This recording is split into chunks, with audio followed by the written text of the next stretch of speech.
Morning and welcome to my channel knowledge cattle. दोस्तों, आज का जो सेशन है, आज जो हम सीरीज शुरू करने वाले हैं, ये सीरीज मेंस एग्जाम के लिए बहुत बहुत बहुत जरूरी है। और आप लोग ये सभी जानते हैं कि आज जो हम करने वाले हैं, यानी कि जिसका नाम है लॉजिकल एंड क्रिटिकल रीजनिंग, जो हम पढ़ने वाले हैं, लॉजिकल बोलो चाहे क्रिटिकल रीजनिंग बोलो, बात एक की है, ठीक है। तो लॉजिकल रीजनिंग का जो हम पार्ट करने वाले हैं, इसमें मार्कर, पेन, पेंसिल, कॉपी, इसकी कोई आवश्यकता नहीं है, क्योंकि ये जो चैप्टर हैं वो यहां से होने वाले हैं। यानी कि आपकी कॉमन सेंस पर बेस्ड होंगे ये क्वेश्चन, आपकी नॉलेज पर बेस्ड होंगे क्वेश्चंस कि आप अपने आसपास की चीजों से कितने अवेयर हैं। तो इसे क्रिटिकल रीजनिंग बोलते हैं, या फिर आप बोल सकते हो कि एग्जामिनर सिर्फ आपको इंटरोगेट कर रहा है। यहां पर एग्जामिनर आपसे आपके सामने कुछ कंडीशंस रखेगा।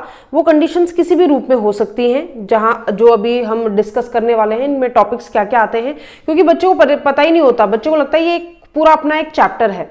लॉजिकल रीजनिंग के ही अंदर या क्रिटिकल रीजनिंग के ही अंदर कुछ 5 से 6 टॉपिक्स आते हैं। उन सब में किस तरीके से दिमाग लगाना होता है, क्या क्या समस्याएं हमारे सामने आती हैं, ये सब हम आज डिस्कस करने वाले हैं। तो चलिए बिना देरी के स्टार्ट करते हैं।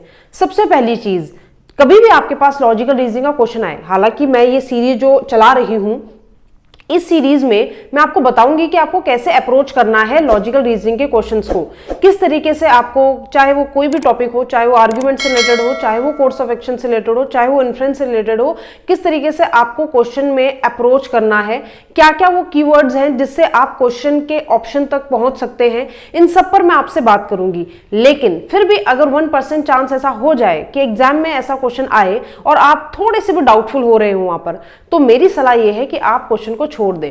ऐसा क्यों कह रही है मैम कि मैम क्वेश्चन को छोड़ने के लिए बोल रही हैं? मैंने अभी तक आपको कभी नहीं बोला कि क्वेश्चन छोड़ना है आपको एग्जाम में, क्योंकि सब कुछ आपको आएगा।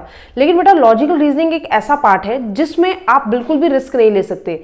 हो सकता है क्वेश्चन 2 मार्क्स का हो सकता है क्वेश्चन 1 मार्क्स का हो। तो होता क्या है कि स्टूडेंट, मान लो आपको क्वेश्चन आपने पढ़ा, आपको क्वेश्चन लगता है कि हाँ, आप 2 में कंफ्यूज हो कि हाँ ये भी हो सकता है, ये भी हो सकता है, या आपको लगता है कि नहीं इसमें आंसर जो है वो जो मैं सोचा वो नहीं है, या आप कहीं पर भी थोड़ा बहुत भी आपको डाउट होता है, तो आप तुरंत उस क्वेश्चन को स्किप कर दीजिए।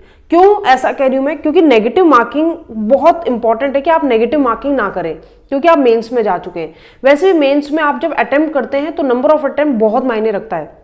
अगर आप मान लीजिए 20 क्वेश्चन कर रहे हो रीजनिंग के, मान लो आपने 20 क्वेश्चन अटेम्प्ट किए हैं, 20 में से आपको श्योरिटी है कि आपके 20 में से 20 करेक्ट हैं, ठीक है।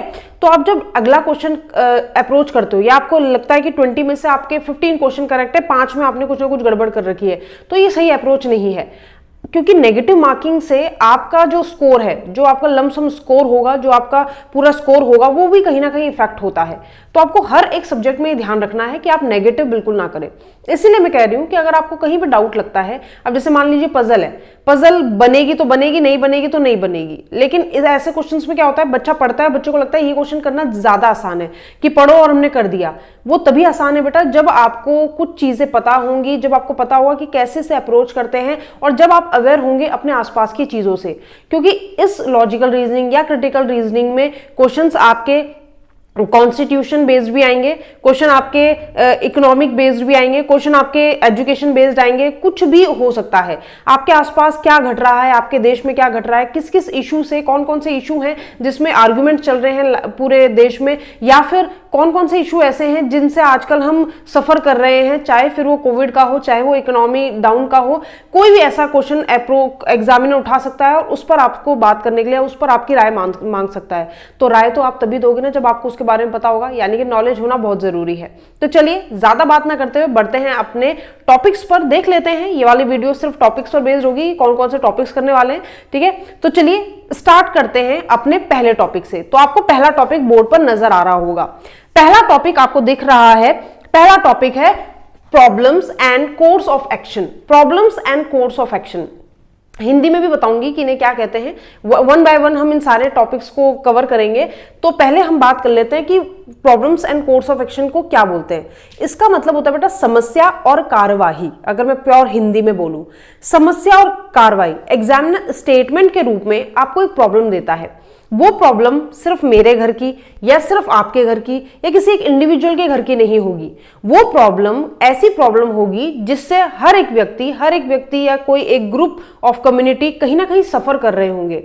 वो ऐसा मुद्दा होगा, इस तरीके का ज्वलंत प्रॉब्लम होगी जिससे हर कोई इफेक्ट हो रहा होगा।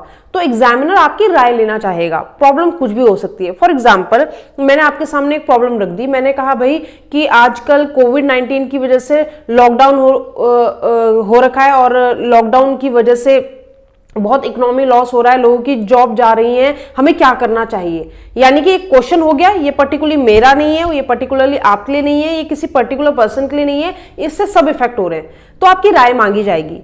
अब राय देने वाला व्यक्ति यानी कि आप किस तरीके से राय देते हो ये एग्जामिनर देखना चाहता है, क्योंकि आपके आंसर्स उसे बताएंगे कि आप सोचते कैसा हो। आप कोई नेगेटिव अप्रोच लोगे या फिर लोगे कोई पॉजिटिव अप्रोच या कोई शॉर्टकट अपनाना चाहोगे या आपके दिमाग में चल क्या रहा है। तो आपके एग्जामिनर सिर्फ आपके दिमाग को रीड कर रहा है लॉजिकल रीजनिंग और क्रिटिकल रीजनिंग के थ्रू।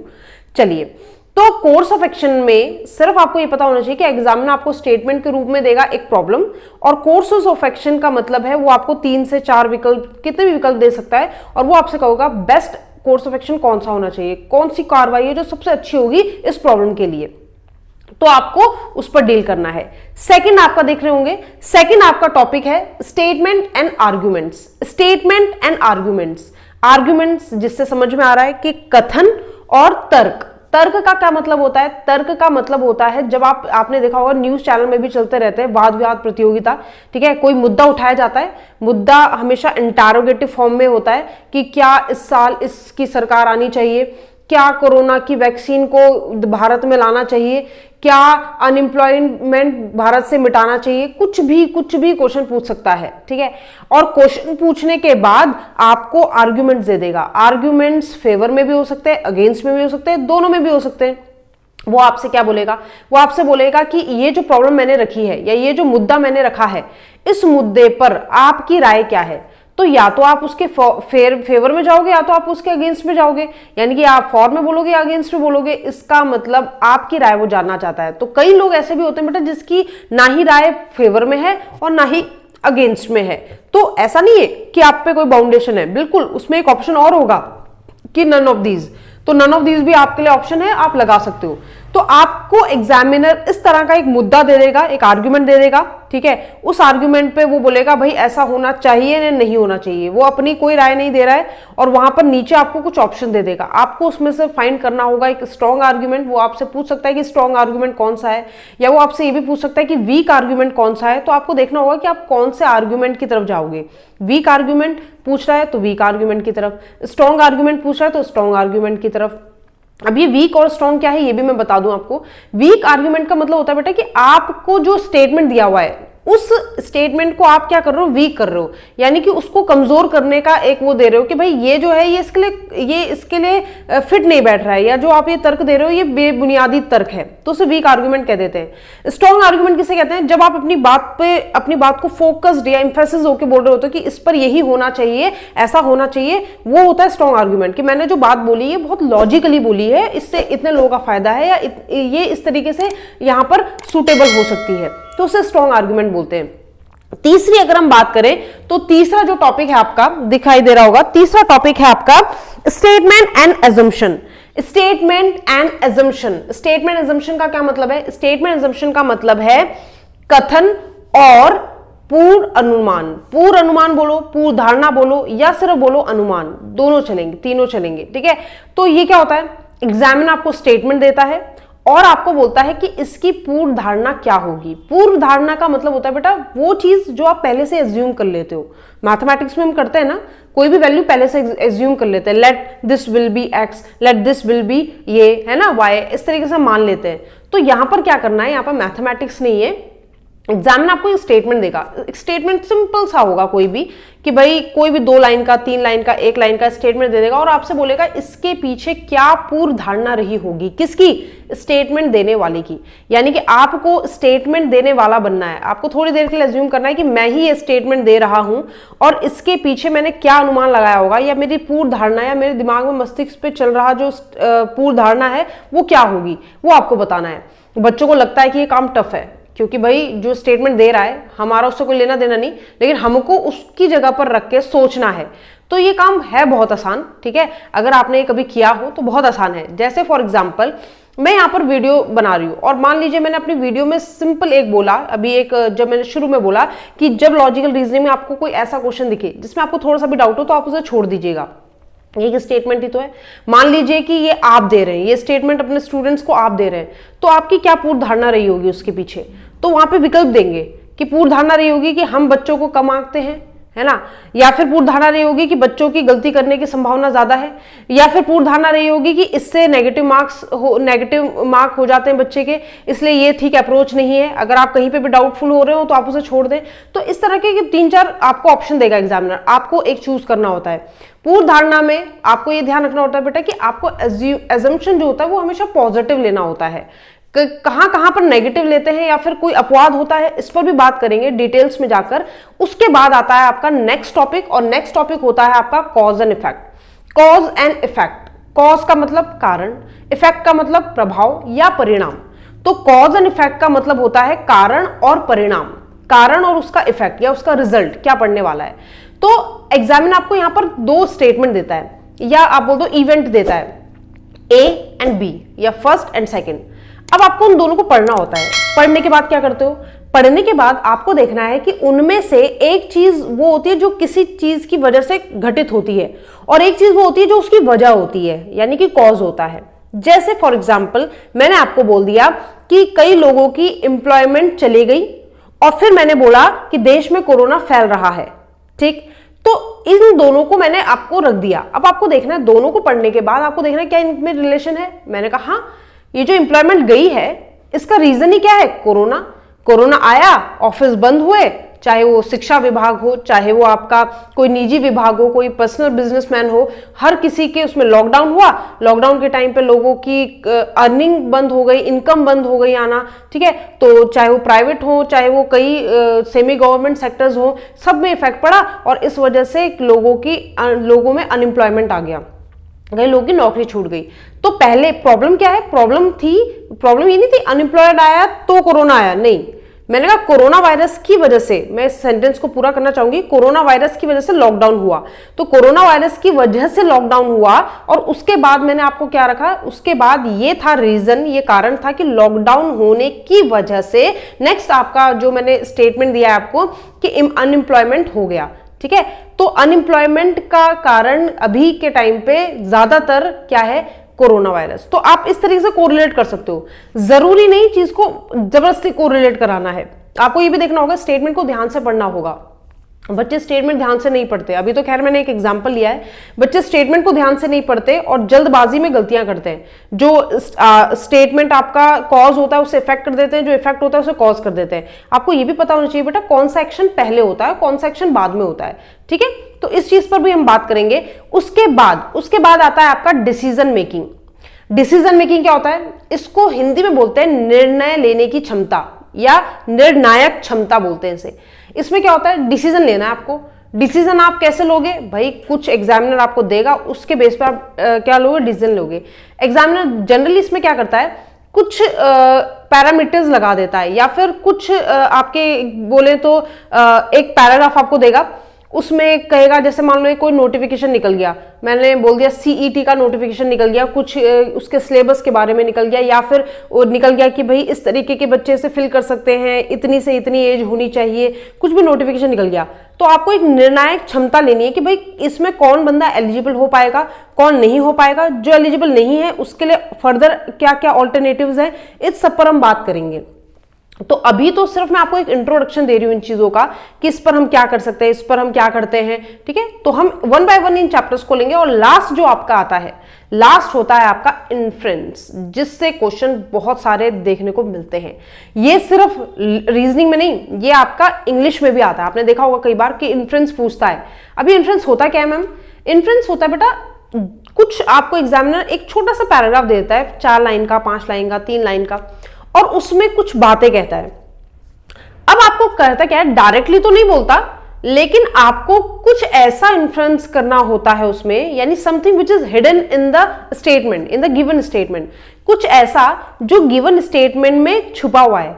यानी बोला उसने लेकिन डायरेक्टली नहीं, वो हिडन है। बिल्कुल वैसे जैसे कि आप कभी चैप्टर पढ़ते थे और चैप्टर पे आपको लिखनी होती थी समरी, कि हमने पूरा चैप्टर पढ़ लिया, हमने समरी लिखनी है, तो समरी अपने ओन वर्ड्स में होती थी हमारी, है ना। समरी क्या होती थी, उसमें जितना बड़ा करके बोला है हमें उसे छोटे से रूप में ढालना है, यही तो समरी होती थी, है ना। तो यहां पर एग्जैक्ट मैं समरी की बात नहीं कर रही हूं, पर मैं कह रही हूं कि आपको जो चीज बोली गई है आपको उससे इन्फ्रेंस निकालना है, वो डायरेक्टली नहीं बोलेगा, आपको अपने लॉजिकल थिंकिंग लगानी है वहां पर कि अच्छा इसका ये बोलने का मतलब है, तो इसका मतलब ये चीज इसमें होनी चाहिए या ये चीज इसमें होगी, तो इन्फ्रेंस ये होता है। तो यहां पर हम बात करेंगे, एक और आता है इसमें स्टेटमेंट कंक्लूजन, वो हम अलग उसमें बात करेंगे क्योंकि स्टेटमेंट कंक्लूजन्स आते हैं एसएससी या स्टेट लेवल के एग्जाम में, उस पर भी बात करेंगे। स्टेटमेंट कंक्लूजन्स होते क्या हैं वो भी मैं आपको बता दूं। आपको स्टेटमेंट दिया जाएगा और आपको निष्कर्ष निकालने होंगे, यानी कि कोई बात कह दी उसके क्या क्या निष्कर्ष हो सकते हैं। एजम्पशन और कंक्लूजन में यही डिफरेंस है बेटा। एजम्पशन वो होता है कि आपने स्टेटमेंट देने से पहले दिमाग में क्या क्या सोचा या आपकी धारणा क्या थी उस चीज को लेकर, और कंक्लूजन होता है कि आपने जो स्टेटमेंट दिया उसके रिजल्ट्स क्या क्या हो सकते हैं। निष्कर्ष का मतलब ही होता है कि किसी चीज का रिजल्ट निकालना, है ना।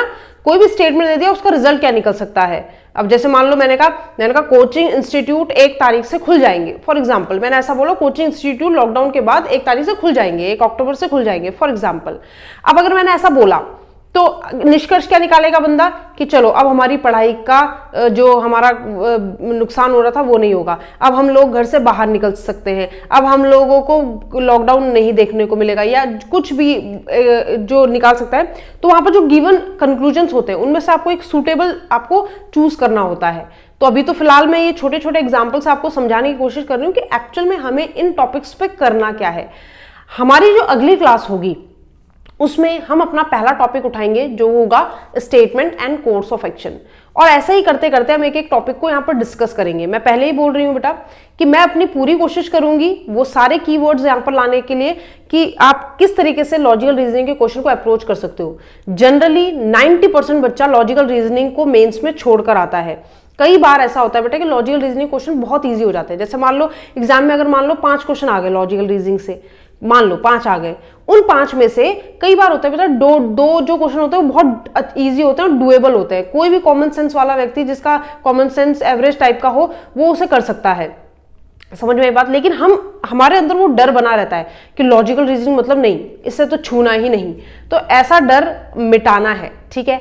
तो मैं ये नहीं कह रही हूं कि अगर 5 क्वेश्चन आते तो 5 के 5 आपको करने हैं, नहीं, आपको जितना आएगा आप उतना ही करोगे, जितना आपको नॉलेज है आप उतना ही करोगे। लेकिन हम कुछ कीवर्ड से ये जानेंगे कि किस तरीके से इन क्वेश्चंस को करते हैं अप्रोच, और क्या क्या रहती है हमारी इस चीज को करने के लिए रणनीति, क्या एक बनाए कि भाई किस तरह से हम क्वेश्चन को देखें, किस तरीके से हम उसके आगे तक की चीजें सोचे। अब जैसे मान लो कोर्स ऑफ एक्शन ही है कि हमने ये कोर्स ये कार्रवाई करेंगे, प्रॉब्लम ये है तो हम ये कार्रवाई करेंगे।